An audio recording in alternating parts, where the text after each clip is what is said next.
प्रयागराज महाकुंभ में मौनी अमावस्या 28-29 की सुबह संगम में डुबकी लगाने पहुंचे कई श्रद्धालु अफरा तफरी के बीच भगदड़ में मर गए। रात करीब 1:30 बजे अखाड़ा मार्ग के पास सेक्टर 18 के मुक्ति मार्ग पर इस दर्दनाक हादसे में कई श्रद्धालु घायल भी हुए। तकरीबन 30 लोगों की मौत का आंकड़ा बताया जा रहा है। महाकुंभ के मेला क्षेत्र में जो भयावह मंजर बुधवार को देखा गया था, उसने सभी को दहला दिया था। चारों तरफ अफरा तफरी का माहौल, करोड़ों लोगों की भीड़ में प्रशासन मृतकों और घायलों को अस्पताल पहुंचाने के लिए संघर्ष करते दिखाई दे रहे थे। वहीं मौनी अमावस्या पर लखनऊ से पत्नी के साथ स्नान करने महाकुंभ पहुंचे त्रिभुवन की आंखों में आंसू हैं।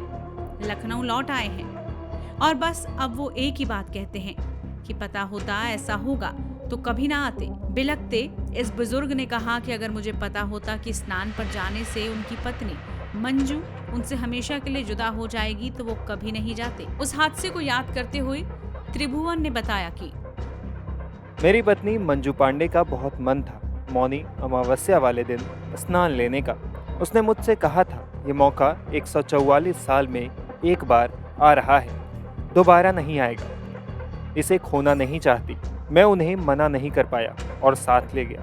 पहले सब कुछ ठीक था, लेकिन जैसे ही लेटे हुए हनुमान जी के पास पहुंचे, पुलिस ने एकदम से बैरिकेड बंद कर दिया। भीड़ ने इसका विरोध किया, लेकिन पुलिस नहीं मानी। अचानक भीड़ के बीच में करीब 1 दर्जन लड़के घुस आए। वो सब चिल्लाते हुए हूटिंग करने लगे, जिस पर बाकी भीड़ भी चिल्लाने लगी। पब्लिक का दबाव बढ़ने पर अचानक पुलिस कर्मियों ने बैरिकेडिंग हटाकर रास्ता खोल दिया। इस पर भीड़ तेजी के साथ आगे बढ़ने लगी।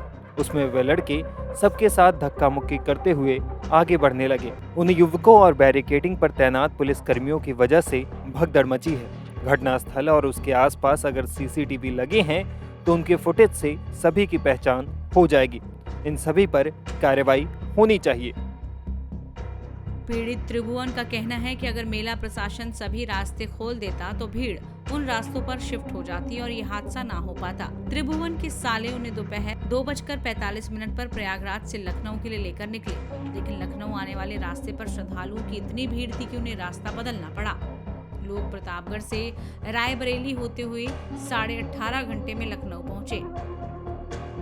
बता दें, प्रयागराज में मौनी अमावस्या से पहले रात को संगम नोस पर अचानक भीड़ बढ़ने की वजह से बैरिकेडिंग टूट गई थी, जिसके बाद भगदड़ मच गई। इस दौरान भीड़ संगम किनारे सो रहे लोगों को कुचलती हुई चली गई, जिसके बाद एक बड़ा हादसा हो गया। प्रशासन के मुताबिक इस भगदड़ में 30 लोगों की जान चली गई, जबकि 90 लोग घायल हो गए थे। वहीं डीआईजी ने घटना के दिन शाम को प्रेस कॉन्फ्रेंस की और बताया कि जिन लोगों की मौत हुई है उनमें से 25 लोगों की पहचान हो चुकी है, लेकिन जिस तरह से पोस्टमार्टम हाउस के बाहर 2 दर्जन से ज्यादा तस्वीरें लगाई गई हैं, उससे प्रशासन के इन दावों पर भी सवाल उठ रहे हैं। माना जा रहा है कि महाकुंभ में मरने वालों की संख्या और बढ़ सकती है। ऐसे ही पीड़ित परिवारों से हमारे संवाददाता ने जब बात की तो सुनिए उन्होंने क्या कुछ कहा। प्रयागराज महाकुंभ मेले में हमारी मौजूदगी और भगदड़ हादसे के बाद अपने परिजनों को खोजते लोग लगातार मिल रहे हैं और हाथ में माइक कैमरा देखते हैं तो लोगों को लगता है कि शायद यहाँ से कुछ नई जानकारी मिल जाए। ऐसी एक लेडी हमारे साथ हैं। आप बताइए क्या आपके कौन, आप पिताजी के बारे में जानकारी, जो कुछ आपने बताया वो पूरी बात आप बताइए। मेरे फादर जो है वो 29 को यहाँ पे आए थे। मेरे चाचा और उनके लड़के के साथ में आए थे वो, बट 29 को 1 बजे के बाद में यहाँ पे पता नहीं क्या हुआ, भगदड़ मच गया। सब लोग भागने लग गए, एक दूसरे को सबको चलते हुए चलने लग गए। उसमें सब लोग चले गए, बट मेरे पापा ने फोन दे दिया था किसी और को नहाते टाइम, वो नहीं जा पाए, वो यहीं पे रह गए। उसके बाद हम लोग आए हैं, आज रात 1 बजे यहाँ पे उतरे हैं 30 तारीख को, और 30 के बाद में हम कंटिन्यू ढूंढ रहे हैं उनको हर जगह पे। हर एक हॉस्पिटल में हमने देख लिया, बट वो कहीं भी नहीं मिल रहा। जितना भी यहाँ से बॉडी या फिर जितने भी पेशेंट है जो यहाँ से जाते हैं, मैंने हर हॉस्पिटल में देखा है, बट कहीं भी नहीं मिले वो मुझे।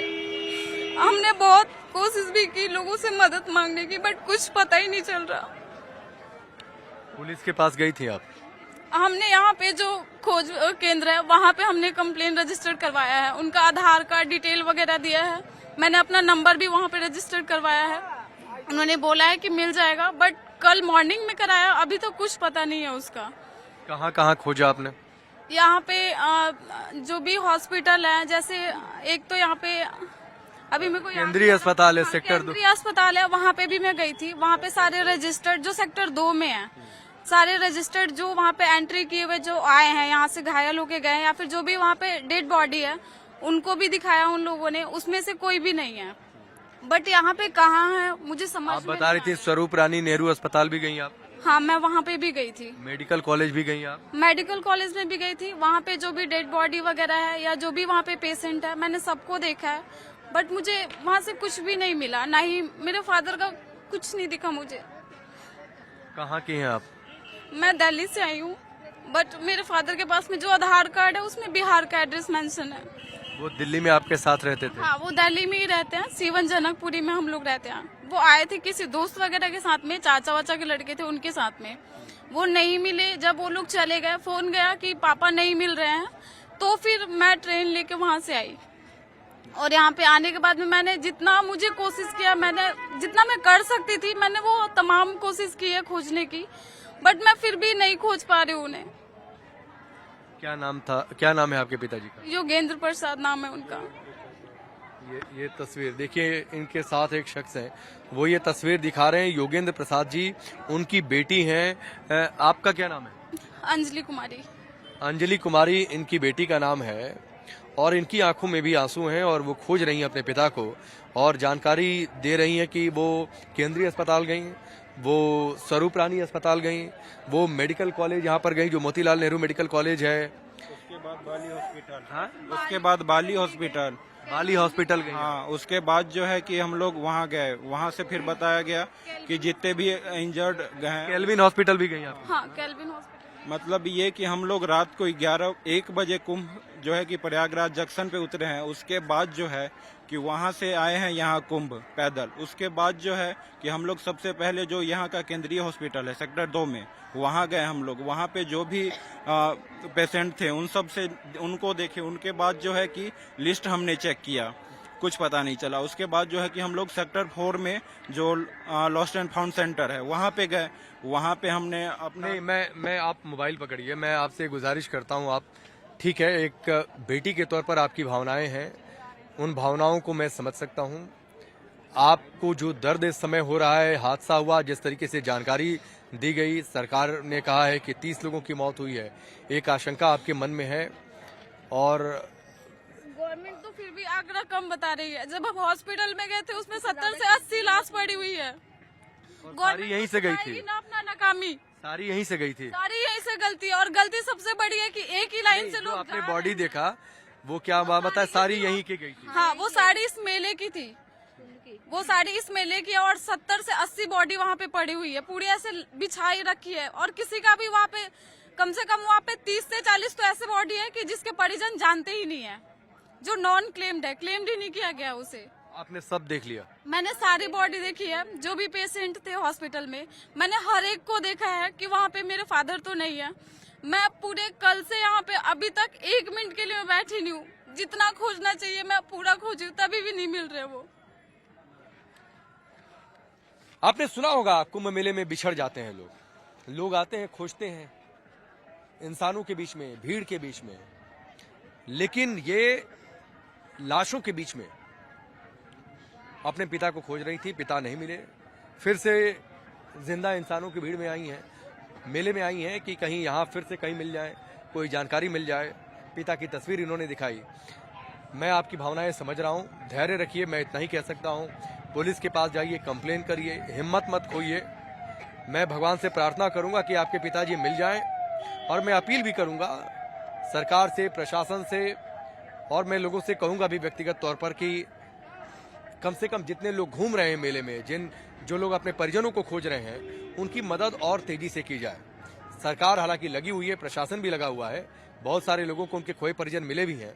मैं उम्मीद करता हूं कि उन लोगों में से आप भी हो, आपके पिता मिल जाएं, और आपकी आंखों में जो आंसू हैं ये बहुत जल्द खुशी के आंसू में बदल जाएं। एक बेटी के तौर पर आपकी भावनाएं मैं समझ सकता हूं। तो ये तस्वीर है भगदड़ के बाद हादसा, हादसे के बाद मृतक, एक घटना। सरकार चुस्त है कि बसंत पंचमी का स्नान ठीक से हो जाए। तो सरकार जो है वो तो नाकामियां छुपा रही है। पहली बात, रात को 29 तारीख को रात को 1:30 बजे जो घटना हुई उसके बारे में बस बताया गया। उसके बाद जो दूसरी भगदड़ हुई सुबह 5 बजे, उसके बारे में एक बार नहीं बताया गया। यहाँ के जो प्रशासक हैं वो तो बता रहे हैं कि किसी तरह का भगदड़ ही नहीं हुआ। फिर योगी जी आके कहते हैं कि मात्र 30 जो है कि लोग मरे हैं।